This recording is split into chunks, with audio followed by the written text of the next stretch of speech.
नमस्कार दर्शकों, आज का एपिसोड बहुत इंटरेस्टिंग होने जा रहा है क्योंकि आज हम इन्वेस्टमेंट से रिलेटेड कुछ ऐसी महत्वपूर्ण जानकारी और बातें करने जा रहे हैं और ऐसे एक्सपर्ट्स के साथ बात करने जा रहे हैं जो कि करीब करीब 30 वर्षों से अधिक का अनुभव निवेश के क्षेत्र में रखते हैं। चाहे वो जीवन बीमा हो, चाहे वो म्यूचुअल फंड्स हों, चाहे गवर्नमेंट के बॉन्ड्स हों, चाहे और निवेश के जो बहुत सारे तरीके होते हैं उनमें उनका बहुत लंबा और दीर्घकालिक अनुभव है। अनुभव के साथ साथ उनका बहुत सारी उपलब्धियां हैं, जिन उपलब्धियों के लिए बीमा क्षेत्र में या किसी भी निवेश क्षेत्र के जो लोग होते हैं, अभिकर्ता होते हैं, उसके लिए वो तरसते हैं। लेकिन उनके लिए ये बाएं हाथ का खेल रहा है। जब से उन्होंने ये काम शुरू किया है लगभग 3 दशकों पूर्व की, तब से वो लगातार हर वर्ष विभिन्न कंपनियों में अपनी जो सेवाएं देते आ रहे हैं। ख़ासतौर से जो सेल्स वाली मैं बात कर रहा हूँ, उसमें उन्होंने बहुत सारी उपलब्धियां लगातार हासिल की और हर वर्ष उनको कोई ना कोई अवार्ड या रिकग्निशन मिले हैं। और जो छोटा जो रिकग्निशन होता है, जहाँ से स्टार्ट लेते हैं, वो MDRT कहलाता है। और वहाँ से लेके जो टॉप ऑफ द टेबल यानी TOT की एक उपाधि होती है, जो कि बीमा क्षेत्र की सर्वोच्च उपाधि होती है, वो भी लगातार वो हासिल करते आ रहे हैं। तो आज हम इस एपिसोड में उनसे चर्चा करेंगे उन 3 आयु वर्ग के लोगों के लिए जो कि या तो अभी अपना करियर शुरू कर रहे हैं या करियर के मध्य में हैं या फिर वो रिटायरमेंट के आसपास हैं। तो आपकी मुलाकात करा रहे हैं श्री LN शर्मा जी से। सर, आपका बहुत बहुत स्वागत है। नमस्कार जी। और आज हम आपसे सर ऐसी कहना चाहिए कि कुछ जेम्स चाहेंगे, कुछ मोती चाहेंगे आपके इतने लंबे अनुभव के। तो हम पहली शुरुआत करेंगे कि युवा वर्ग जो ख़ास तौर से पढ़ाई ख़त्म करने के बाद अभी अभी रोज़गार में आया है, या तो स्वरोजगार में आया है या रोज़गार में आया है, उसको आप क्या एडवाइस करेंगे और कौन से डूज़ एंड डोंट्स हैं जो गलतियां वो करते हैं जिसकी वजह से उनको आगे दिक्कतें होती हैं, कौन से ऐसे उपाय उनको अपनाने चाहिए जिससे कि उनका फाइनेंशियल भविष्य जो है वो सिक्योर हो सके। भारतीय नौजवानों के लिए तो मैं खासकर एक चीज़ सलाह देना चाहूँगा। आजकल भारतीय नौजवान जैसे ही नौकरी पेशा होता है वो तुरंत कई विलासितापूर्ण चीज़ों में लग जाता है और संचय की चीज़ों से दूर भागता है। मेरी सबसे पहली सलाह उससे ये है कि वो संचय करना भी सीखे। जैसे आपने माता पिता का नाम लिया, तो माता पिता का भी दायित्व है कि वो अपने बच्चों को छोटे छोटे अंश में संचय करना सिखाएं। आज भागदौड़ की ज़िंदगी में एक प्रमुख सलाह है कि उसको जैसे ही वो अगर नौकरी पेशा बनता है, तुरंत उसको एक टर्म इंश्योरेंस और जितनी उसकी गुंजाइश है, चाहे 5,000 रुपये महीना, चाहे 10,000 रुपये महीना, जैसा उसका पे स्केल है, उसके आधार पे उसे तुरंत छोटे छोटे इन्वेस्टमेंट्स चालू कर देना चाहिए। जिससे आपने देखा होगा कि आदमी जब 35 साल का होता है तब जाके वो गाड़ी बंगला ये लेने, अगर वो 22-23 साल जब वो नौकरी में आता है तब से अगर वो संचय करना सीखेगा तो 35 साल तक वो बहुत कुछ बना लेगा। और जब वो रिटायरमेंट की, मैं ये भी दावा करता हूँ, लोग रिटायरमेंट की आयु है 60 साल, मैं कहता हूँ वो 50 साल में भी रिटायरमेंट ले लेगा तो करोड़ों रुपए संचय के रूप में, जिस तरीके से भारतीय बाजार जो हमें पॉजिटिव संकेत दे रहा है, उस आधार पे अगर वो छोटे छोटे निवेश भी करेगा तो उसके पास करोड़ों रुपए उससे 50वें वर्ष में भी उसके पास उपलब्ध रहेंगे। पर ये तभी संभव है जब हम छोटी छोटी अलग अलग योजनाओं में पैसा लगाते हैं। कुछ योजनाएं जो शेयर मार्केट से संबंधित होती हैं, कुछ योजनाएं जो फिक्स डिपॉजिट्स होते हैं, कुछ योजनाएं अपने जीवन के लिए। तो वो मैंने सबसे पहले बोला कि टर्म इंश्योरेंस अगर वो इस आयु में ले लेते हैं तो बहुत कम प्रीमियम में, जो कि ना के बराबर है, उसे करोड़ों रुपए का टर्म इंश्योरेंस भी मिल जाता है।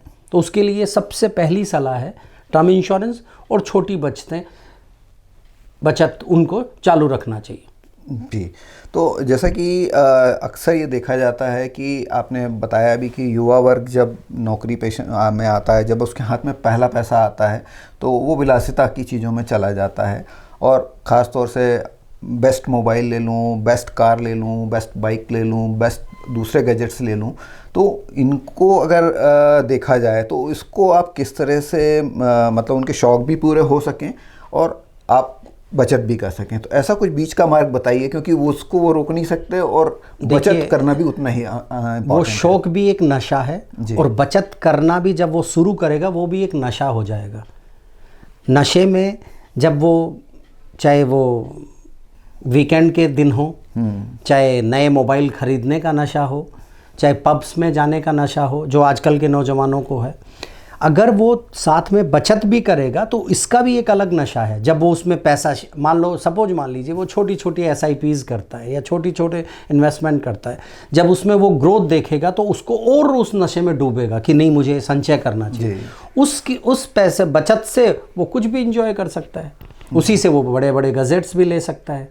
जी, तो मतलब जो जिस तरह से आपने नशे की बात करी, तो जब पैसा बैंक अकाउंट में दिखाई देता है तो वो भी एक आपके लिए एड्रेनलिन और जोश का काम करता है कि आपको लगता है कि आज मेरे पास उत्साहवर्धन उसी से होता है। जी, अल्टीमेट मोटिवेशन उसी से आता है। लेकिन समझदारी फिर वहीं दिखानी है कि आपके पास वो पैसा आ गया, कहीं से आपने कमा लिया, तो उसको आप ऐसा। पर इसमें मैं बीच में आपको बोलना चाहूँगा, इसमें उनके माता पिता का रोल बहुत प्रमुख है। जी, माता पिता अगर शुरू से ही उन्हें अगर सही दिशा निर्देश देंगे बचत के मामले में, तो निश्चित रूप से बेटा या बच्चे उनके ज़रूर उस क्षेत्र में जाएंगे। जी, तो जैसा कि आप स्वयं भी एक ऐसे आयु वर्ग से आते हैं कि जहाँ आपके बच्चे छोटे हैं, तो आप अभी वर्तमान में अगर देखें तो अपने बच्चों को किस तरह की फाइनेंशियल एजुकेशन आप देते आ रहे हैं? मैंने मेरे बच्चों को, जैसे मेरा बालक अभी 1.5 साल पहले ही नौकरी पेशा हुआ है, मैंने उसी दिन से उसको कहा है, उसने स्टार्ट भी कर दिया है, वो 10,000 रुपये महीना हर महीने बचा रहा है अपने। जी जी। तो इसके अलावा मतलब आपने बताया कि बीमा में आप टर्म इंश्योरेंस ले सकते हैं, इसके अलावा और ऐसे कौन से इंस्ट्रूमेंट्स हैं जो यंग एज के लोगों के लिए ज़्यादा उपयोगी हैं, जिनका आने वाले समय में उनको कुछ वर्षों बाद अच्छा रिटर्न मिलेगा? उसके लिए सबसे बढ़िया, भारतीय मार्केट इतनी ऊंचाई की ओर है, भारतीय मार्केट में आप SIPs करिए, मंथली मोड में सब चीज़ें उपलब्ध हैं। यूलिप्स हैं, यूनिट से related unit trust of India है, या जितने भी बड़े बड़े ब्रांड हैं उनके SIPs मार्केट में उपलब्ध हैं। उनमें इन्वेस्ट करके हर महीने प्रति वो अच्छा प्रतिफल प्राप्त कर सकता है।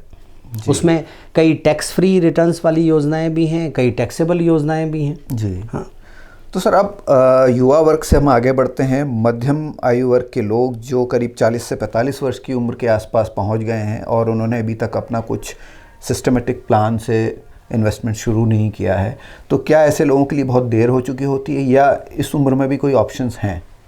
देर आए दुरुस्त आए, ऐसा कुछ भी नहीं है कि आप जब चाहें तब शुरुआत, बस पहला कदम आपको बढ़ाना है। जी, हर वर्ग के लिए है। आप बच्चा पैदा नहीं हो तब उसके पेरेंट्स सोचें, या बच्चा 80 साल का आदमी भी, आजकल ऐसी योजनाएं हैं, पेंशन योजनाएं हैं कि 80 इयर्स तक आदमी एंट्री ले सकता है। ऐसी योजनाएं भारतीय मार्केट में उपलब्ध हैं।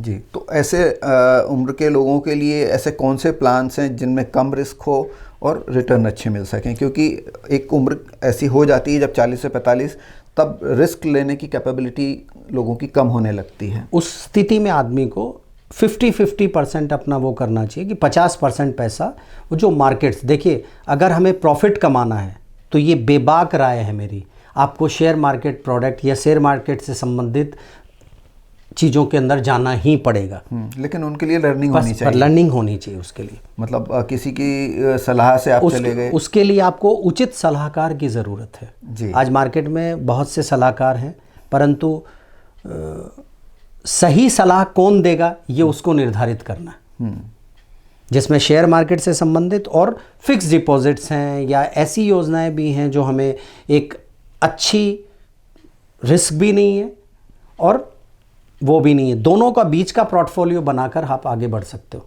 जी, तो ये पोर्टफोलियो कैसे बनाया जाए? अगर आप बतौर फाइनेंशियल एडवाइज़र किसी को ये सलाह देना चाहें तो आपके हिसाब से कौन कौन सी चीज़ों को आप उसमें शामिल करेंगे और किस तरह से शामिल करेंगे ताकि कोई व्यक्ति अपना ठीक ठाक पोर्टफोलियो बनाए और जिससे उसको आने वाले समय में सुरक्षित रहते हुए भी अच्छे रिटर्न आ सकें? सबसे पहले आदमी को अपनी कंडीशन को आकलन करना है जी, कि वो कितने रुपए साल के बचा सकता है या उसने बचाए हुए हैं। अगर बचाए हुए पैसे हैं उनसे वो रियल एस्टेट या सोना खरीद सकता है। सोना भी आज ऊंचाई की ओर है। अगर उसके पास पैसा कम है तो ऐसी कई योजनाएं हैं जिसमें वो लाख रुपए, 50,000 रुपये, 25,000 रुपये, 5,000 रुपये महीना लगाकर भी उन योजनाओं में वो जो पुरानी किए हुए अपराध मतलब उस समय उसने संचय नहीं करना स्टार्ट किया था, आज की स्थिति में अगर वो चालू करेंगे तो उसको सरप्लस वो कर सकता है। उसके अलावा अपने फ्यूचर को वो करने के लिए पेंशन योजनाएं हैं बहुत, जो हमें आराम से 7-8% के रिटर्न्स देती हैं। जी। तो अभी जो इंडियन मार्केट है, आप जो बता रहे हैं कि करीब 7 से 8 मतलब 6 से 8% के बीच में ही रिटर्न दे पा रहा है। ये वो सिर्फ जो फिक्स योजनाएं हैं जी, चाहे उसे जीवन बीमा की बोल दीजिए, चाहे एफडीज बोल दीजिए, चाहे और डेट फंड्स बोल दीजिए, वो हमें 6 से 8 ज़्यादा 8.5-9% के ये फिक्स गारंटेड हैं कि इतनी पैसा उनमें आ जाता है। पर हाई रिस्क के प्रोडक्ट हैं, वही है, क्योंकि सिक्योर्ड हैं ये। सिक्योर्ड है। और अगर हाई रिस्क में जाना है तो भारतीय मार्केट हर साल बहुत शानदार रिटर्न, मतलब 20 लगभग 15 से 20% तक के रिटर्न्स दे ही रहा है। जी, हाँ जी। पर ऐसे भ्रमित चीज़ों में ना जाएं। कई बार हमने देखा कि बैंक की कई स्कीम्स हैं म्यूचुअल फंड की, जिन्होंने 70% रिटर्न दे दिया, लोगों ने भाग के उसी में पैसा लगा दिया। एवरेज अगर हम 10 साल का इन्वेस्टमेंट देखेंगे तो सारी योजनाएं, चाहे म्यूचुअल फंड्स हों, चाहे और मार्केट से संबंधित योजनाएं हों, वो 12-13% पे आ जाती हैं। पर कई ऐसे प्रोडक्ट हैं कई कंपनियों के जिनमें 16-17% भी 10 साल में एवरेज रिटर्न्स आते हैं। जी जी। तो हम ऐसे प्रोडक्ट्स के बारे में अगले एपिसोड में ज़रूर आपसे डिस्कस करेंगे, क्योंकि अभी हम एक जनरल ओवरव्यू दे रहे हैं हमारे दर्शकों को कि हर उम्र के हिसाब से कौन से इन्वेस्टमेंट के इंस्ट्रूमेंट्स उनके लिए बेहतर होंगे। और जब हम इन चीज़ों को हम उनको समझा पाएंगे तो फिर उसके बाद हम थोड़ा उसमें गहराई में जाएंगे और फिर कुछ एक एक इंस्ट्रूमेंट्स को हम पकड़ेंगे और उन पर हम चर्चा करेंगे कि ये इंस्ट्रूमेंट उनके लिए कितना और कैसे उपयोगी हो सकता है। अब चलते हैं जो बड़ी उम्र के लोग हो गए हैं, जिनके पास अब रिटायरमेंट का टाइम आ गया है और रिटायरमेंट के बाद उनको कुछ पैसा मिलना है, चाहे वो ग्रेच्युटी का हो, प्रोविडेंट फंड्स वगैरह का हो। तो ऐसे लोगों के लिए क्या एडवाइस है कि उनको अपना पैसा कहाँ डालना चाहिए ताकि आगे आने वाले समय में उनको एक निश्चित आय मिलती रहे और उनका जीवन चलता रहे? उसके लिए बहुत से प्रोडक्ट मार्केट के अंदर हैं, जो मंथली इनकम स्कीम्स भी हैं, MIS भी हैं। उसके अलावा शेयर मार्केट में भी वो जाना चाहें तो ऐसे प्रोडक्ट भी हैं उनके लिए। 65 साल की आयु वर्ग के लोग उसमें भी जा सकते हैं, अंतिम जो आयु है 65 साल है। पेंशन जैसी योजनाएं हैं जिनमें 7-8% के सालाना रिटर्न मिलेंगे, वो योजनाएं 80 साल तक उनके लिए उपलब्ध हैं। तो उसमें वो इन्वेस्ट कर सकते हैं। 8% उनको जीवन भर मिलता रहेगा, 7% जीवन भर मिलता रहेगा। पर शेयर मार्केट की योजनाओं में जाते हैं तो निश्चित रूप से अनिश्चितता का माहौल रहता है, कभी बढ़ता है कभी गिरता है। पर ऐसी स्थिति में आप उसे बैलेंस फंड में इन्वेस्टमेंट करें, जो इक्विटी भी हो और डेट फंड भी हो। उनमें अगर इन्वेस्टमेंट करते हैं तो उनको अच्छा तो वो एक ऐसा कॉम्बिनेशन है जिसमें कि रिस्क थोड़ी सी कम हो जाती है। बिल्कुल बिल्कुल सही है। जी। तो सर, आपकी इन जानकारियों के लिए बहुत बहुत धन्यवाद। और ये चूँकि हमने एक जनरल ओवरव्यू के पर्पज़ से वीडियो रिकॉर्ड किया है, अब हम आने वाले एपिसोड्स में एक एक करके एक एक आयु वर्ग को भी लेंगे और एक एक इंस्ट्रूमेंट्स को भी साथ में लेते चलेंगे, जिससे कि जो हमारे दर्शक हैं उनको ये जानकारी ठीक तरह से मिल पाए कि उनको कहाँ इन्वेस्ट करना है और अगर वो इन्वेस्ट करते हैं तो किस जगह से क्या रिटर्न उनको मिलने वाले हैं। मैं भरकस प्रयास करूँगा 100% संपूर्ण सही जानकारी देने के लिए। जी, बहुत बहुत धन्यवाद आज की जानकारी के लिए। जल्द ही मिलते हैं दर्शकों एक और नए एपिसोड में। Thank you so much for watching.